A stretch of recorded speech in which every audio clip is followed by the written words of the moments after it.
They were rich, famous, and adored by millions, but behind the spotlight, their deaths were anything but glamorous. A severed body drained of blood. A Hollywood heiress found face down in a bathtub. A young actress who may have predicted a presidential assassination, only to be silenced days later.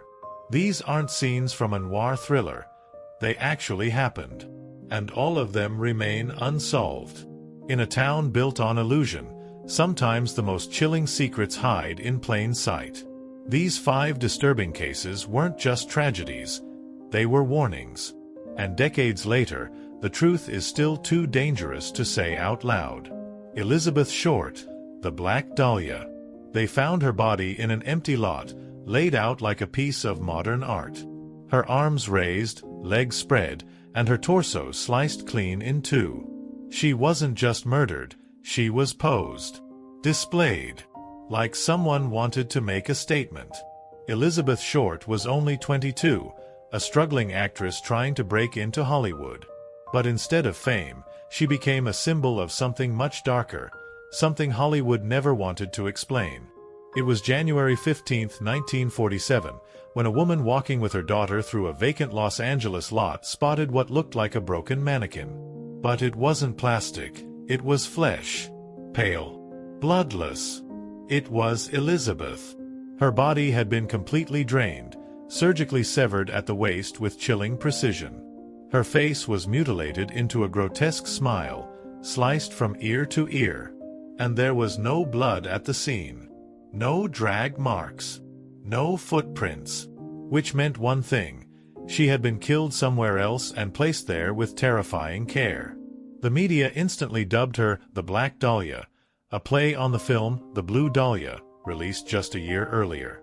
It was catchy, dark, and sensational. Crime sold, and Hollywood always knew how to spin a story. But this one had no ending. Over 150 suspects were interrogated. 60 people confessed. Not one conviction. And the deeper police dug, the more disturbing the trail became. One name stood out: Dr. George Hodel. A well-known surgeon, socialite, and eccentric with a fascination for sadistic art. His home. A mansion designed like a maze, filled with strange statues and secrets. His past. Littered with rumors of abuse, bizarre fetishes, and disturbing connections to underground Hollywood circles.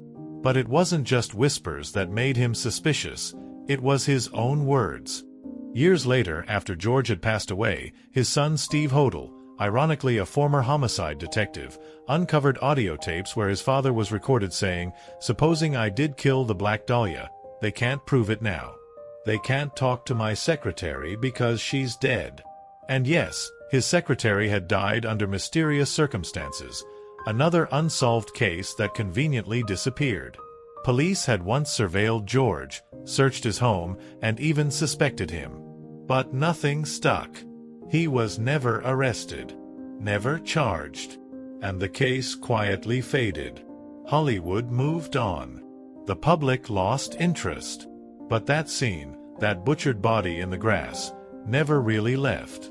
It became a symbol, not just of one woman's brutal death, but of something deeper: how far power, money, and connections can go to erase the truth. To this day, Elizabeth Short's case remains one of the most gruesome and high-profile unsolved murders in American history. Her name lives on, not because of what she accomplished, but because of what was done to her. And because, even now, no one has dared to say out loud who really did it. Thelma Todd, the mob, a garage, and no answers. She was funny, glamorous, and one of the few women in early Hollywood who didn't just play by the rules.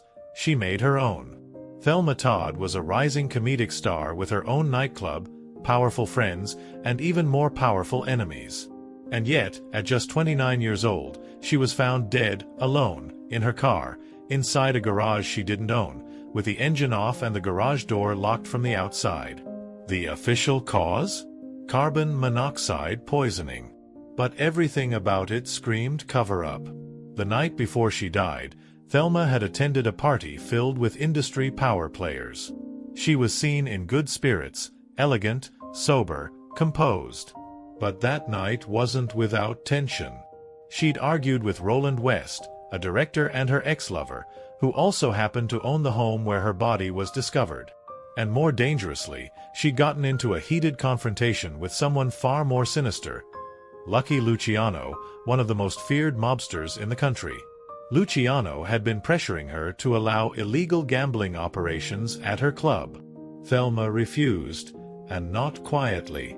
She humiliated him in front of a room full of people. Days later, she was dead. The official report was quick to shut things down. No bruises, no struggle, no visible wounds.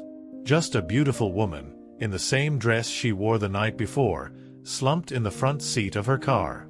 Makeup still perfect. Heels still on. Like she had simply fallen asleep. But the details didn't add up. For one, her stomach contained remnants of food she never ate at the party. According to the coroner, she had been dead for over 12 hours when she was found. Longer than the time she was supposedly missing. Even more suspicious, the garage door was locked from the outside. Witnesses reported seeing a man dragging something across the driveway at dawn. And despite the massive red flags, police didn't investigate further. No arrests. No real questioning. Just another tragic accident. And then came Roland West's alleged confession.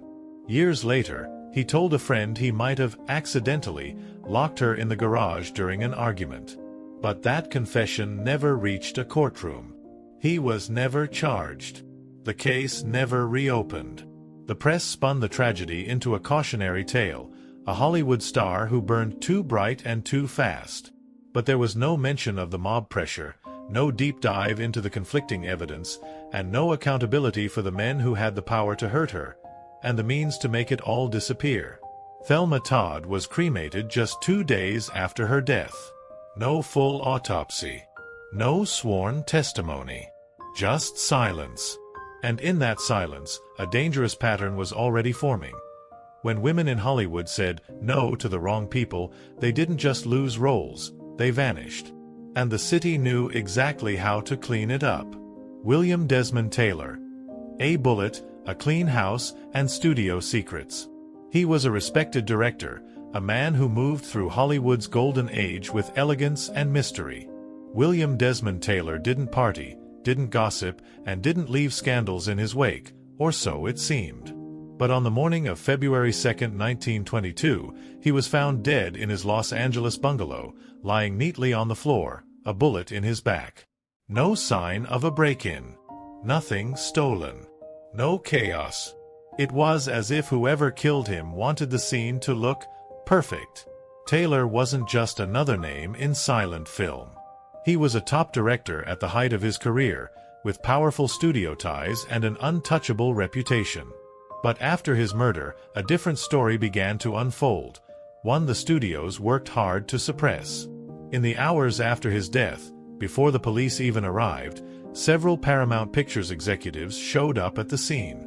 According to multiple reports, they entered the house, removed certain items, and cleaned the space. Hollywood's first crime scene cover-up had already begun. What they were hiding became clearer as investigators dug into Taylor's private life. For all his public dignity, Taylor's home contained stacks of obsessive letters, photographs that mysteriously vanished, and a diary full of names, some of which never made it into the police report. The last person to see him alive? Actress Mabel Normand, a beloved comedy star known for her wild lifestyle. She had dropped by to pick up a book, exchanged a few kind words, and left. Less than an hour later, he was dead. But there was another woman, Mary Miles Minter, a teenage actress who had written Taylor passionate letters, some of them signed with lipstick. Her mother, Charlotte Shelby, was fiercely controlling and had openly expressed disapproval of the relationship. Whispers began to circle that Shelby was possessive, possibly dangerous, and had both motive and access. She owned the same kind of rare gun used in the murder. But she was never charged. In fact, she wasn't even seriously questioned. Instead, the media turned the investigation into a circus. Rumors flew. that Taylor had been leading a double life, that blackmail was involved, that the studio had intervened to protect its stars. Some even speculated he was secretly involved in underground circles that would have destroyed his reputation if exposed. But none of it ever led to an arrest. And just when the pressure on the police grew too loud to ignore, a doctor quietly signed the death certificate, claiming Taylor died of natural causes. He didn't even notice the bullet wound. Hollywood buried the story as fast as it could. Taylor was laid to rest with honors. The actresses went on with their careers. And Paramount Pictures learned something that day.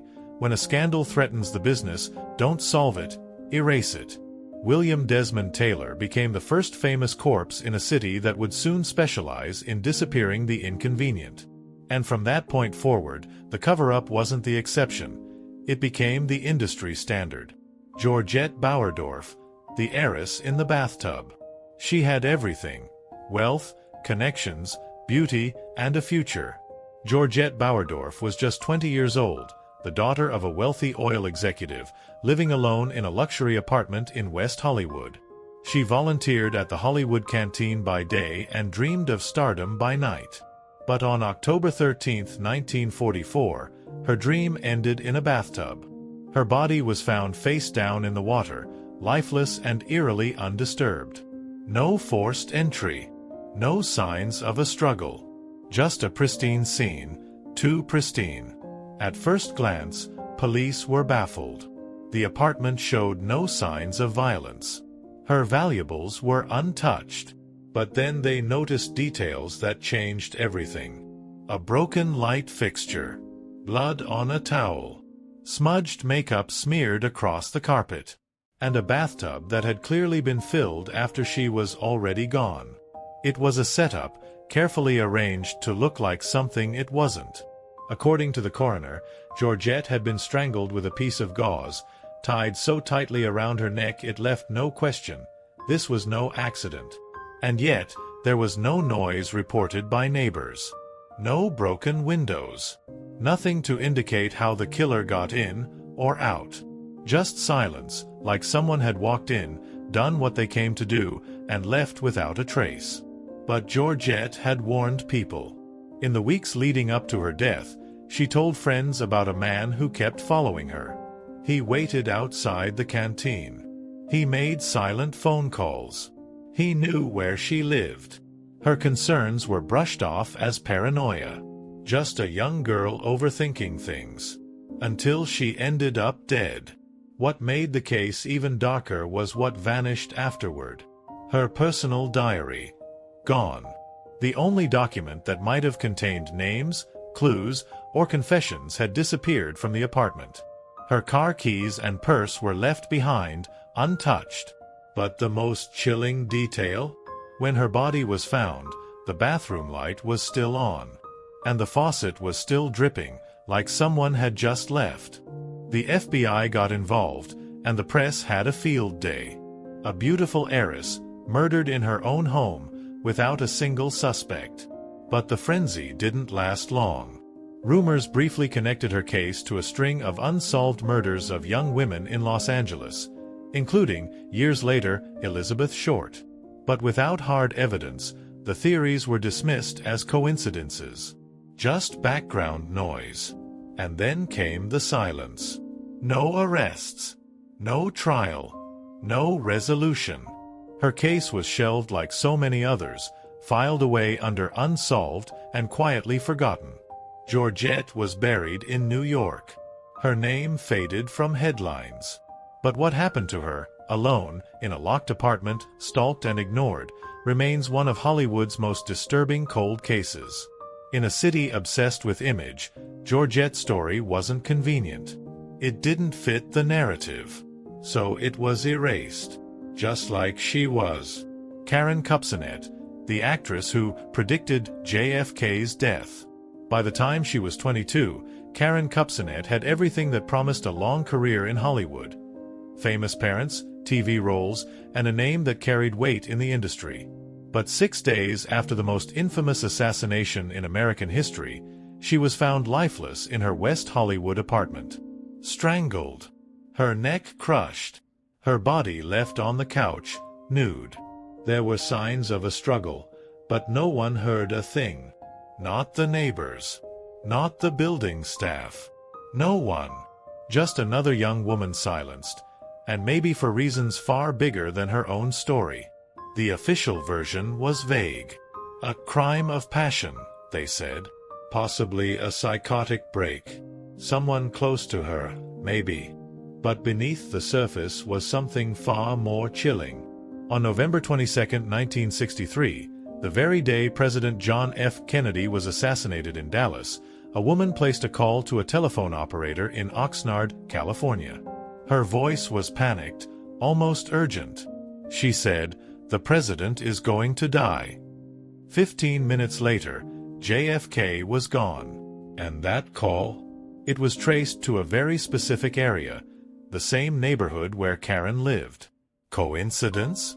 That's what the police said.